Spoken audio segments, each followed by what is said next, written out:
नमस्कार दोस्तों, इस वक्त की तमाम बेहद बड़ी खबरें आप लोगों के लिए लेकर के आए हैं, जहां पर एक एक करके चलेंगे लोकसभा चुनाव से संबंधित सारी ही बड़ी खबरें आगे जानेंगे एक एक करके इसी वीडियो में। खबरों में बढ़ने से पहले अगर आप लोग भी यही मानते हैं कि 24 के चुनाव में इंडिया गठबंधन जबरदस्त प्रदर्शन करने जा रहा है और जनता परिवर्तन के मूड में नजर आ रही है, तो अभी इस वीडियो को लाइक कीजिएगा दोस्तों।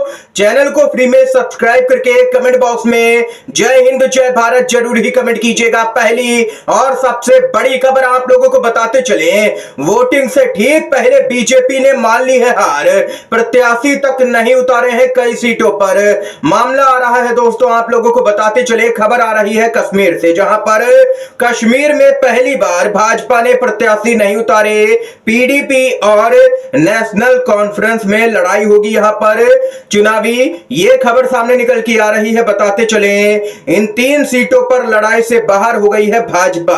अनंतनाग राजौरी संसदीय सीट पर बीजेपी ने प्रत्याशी नहीं उतारा है, और वहीं बताते चले आप लोगों को, श्रीनगर संसदीय सीट पर भी बीजेपी ने प्रत्याशी नहीं उतारा है, और बारामूला में भी प्रत्याशी भाजपा ने नहीं उतारा है। यानी कि 3 सीटों पर बीजेपी ने चुनाव से पहले ही हार मान ली है। ये तो गजब हो गया है। जिस धारा 370 को हटाने का जोर शोर से प्रचार देश भर में किया जा रहा है, उसी राज्य में उम्मीदवार तक नहीं मिले हैं भाजपा को, और उम्मीदवार तक नहीं उतारे हैं भाजपा ने 3 सीटों पर। यह काफी चौंकाने वाली खबर सामने निकल के आई है दोस्तों। आप लोगों की क्या कुछ राय है इस खबर को लेकर के कमेंट बॉक्स में अपनी महत्वपूर्ण राय जरूर ही कमेंट कीजिएगा। इसके साथ ही एक और बड़ी खबर की तरफ बढ़ते हैं दोस्तों। खबर आ रही है, निर्मला सीतारमण ने कहा कि 2024 का चुनाव जीतने पर बीजेपी फिर से संसद के माध्यम से चुनावी बॉन्ड योजना लाएगी।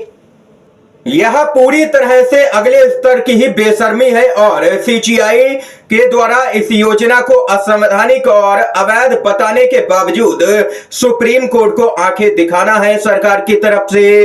भाजपा संविधान, आरक्षण और सुप्रीम कोर्ट को खुली चुनौती दे रही है, और गोदी मीडिया फिर भी चुप है, कोई भी खबर दिखाने के लिए तैयार नहीं है। निर्मला सीतारमण का यह बयान जन जन तक पहुंचना ही चाहिए।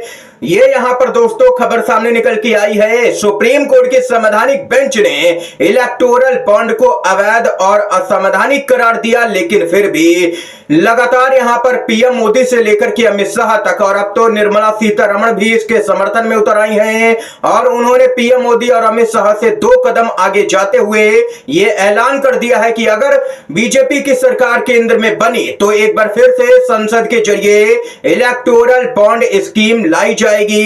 ये यहां पर दोस्तों खुलेआम भाजपा नेताओं की बेशर्मी देखने को मिल रही है। सुप्रीम कोर्ट के आदेश तक को पलटने के लिए तैयार नजर आ रही है बीजेपी। आप लोगों की क्या कुछ राय है इस खबर को लेकर के?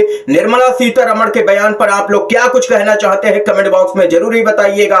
इसके साथ ही एक और अपडेट आ रही है, बताते चले, प्रधानमंत्री भ्रष्टाचार का स्कूल चला रहे हैं, इंटायर करप्शन साइंस विषय पढ़ा रहे हैं। राहुल गांधी का जबरदस्त हमला।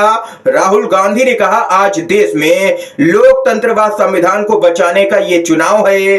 बीजेपी भले ही दावा कर रही है कि उनकी 400 से ज्यादा सीटें आएंगी, लेकिन बीजेपी को 150 से ज्यादा सीटें नहीं मिलेंगी। ये राहुल गांधी ने 2 टूक दावा कर दिया है बिहार की एक चुनावी रैली में।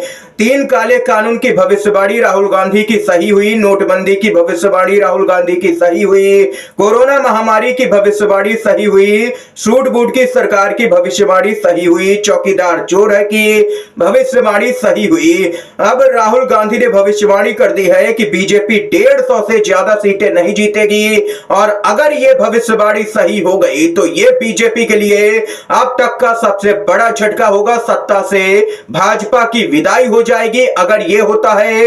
राहुल गांधी की ये भविष्यवाणी अगर सच साबित हुई, आप लोगों के अनुसार बीजेपी कितनी सीटों पर सिमट सकती है लोकसभा के चुनाव में? आप जरूर ही कमेंट बॉक्स में बता सकते हैं। इसके साथ ही दोस्तों बिहार से ही खबर आ रही है, बताते चले, बिहार चुनाव अपडेट। पप्पू यादव को हराने के लिए 3 दिनों तक पूर्णिया में ही कैंप करने वाले हैं तेजस्वी यादव और मुकेश सहनी। पूर्णिया की लड़ाई आरजेडी के भीतर उस रणनीति की ओर जा रही है जो कि भले ही जेडीयू के संतोष कुशवाहा जीत जाएं, पप्पू यादव को नहीं जीतने देना है। आरजेडी प्रत्याशी भीमा भारती जो हैं उनको बताते चले, यहां पर मुकाबला हो रहा है पप्पू यादव से।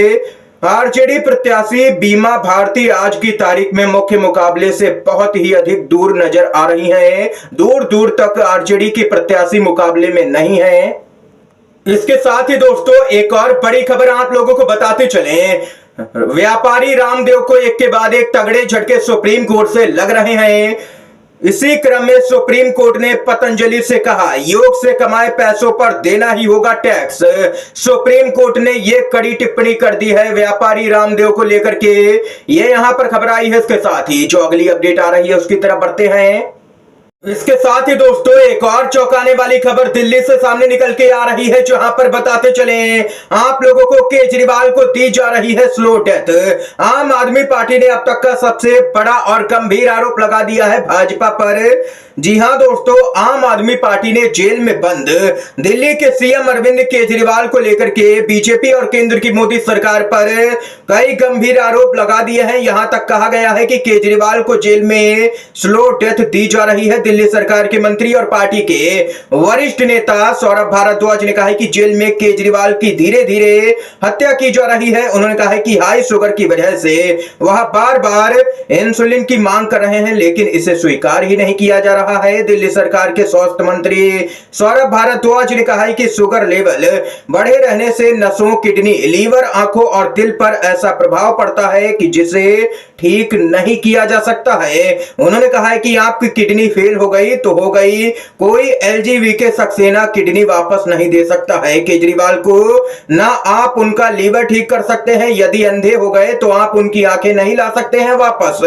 सीधा सीधा खुल्लम खुल्ला मैं पूरी जिम्मेदारी के साथ कह रहा हूं कि साजिश रची जा रही है, केजरीवाल की हत्या की जाए, ये यहां पर कहना है सौरभ भारद्वाज। काफी कड़े शब्दों का इस्तेमाल किया है दिल्ली सरकार में मंत्री सौरभ भारद्वाज ने और जबरदस्त तरीके से एलजीवीके सक्सेना और केंद्र की मोदी सरकार को निशाने पर लिया है। दोस्तों ये यहां पर दोस्तों दिल्ली सरकार में मंत्री सौरभ भारद्वाज ने काफी गंभीर आरोप लगा दिए हैं भाजपा पर।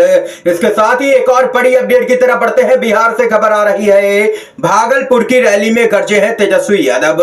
बोले नरेंद्र मोदी का सपना फ्लॉप हो चुका है। पहले फेज में बिहार की सारी सीटों पर जीत का दावा किया है। तेजस्वी यादव ने भागलपुर की रैली में दावा किया है कि भाजपा पहले चरण की चारों ही सीटें हार रही है, इंडिया गठबंधन जीत रहा है। इसके साथ ही राहुल गांधी बोले आज देश में लोकतंत्र व संविधान को बचाने का चुनाव है। एक तरफ कांग्रेस पार्टी और इंडिया गठबंधन है जो हिंदुस्तान में संविधान और लोकतंत्र को बचाने में लगा है। दूसरी तरफ बीजेपी और आरएसएस है जो कि संविधान और लोकतंत्र को खत्म कर रहे हैं। आज तक हिंदुस्तान के गरीब लोगों को जो मिला है वह संविधान से ही मिला है। अगर संविधान खत्म हो जाएगा तो गरीबों से सब कुछ छिन जाएगा। बीजेपी संविधान को बदलने की तैयारी में है, इसलिए आपका वोट यहां पर संविधान को बचा सकता है, यह कहना है राहुल गांधी का। दोस्तों इस समय की आज की तमाम बेहद बड़ी खबरें, मुख्य समाचार थे दोस्तों जो हमने आप लोगों तक पहुंचाए। अगर आप लोगों को यह वीडियो दोस्तों पसंद आया हो तो अभी इस वीडियो को लाइक कीजिएगा, ज्यादा से ज्यादा इन खबरों को, मुख्य समाचारों को शेयर कीजिएगा अपने सभी दोस्तों में, और चैनल पर अगर नए हैं तो चैनल को जरूर ही सब्सक्राइब कीजिएगा। वीडियो देखने के लिए दोस्तों आप सभी का बहुत बहुत धन्यवाद। जय हिंद, जय भारत।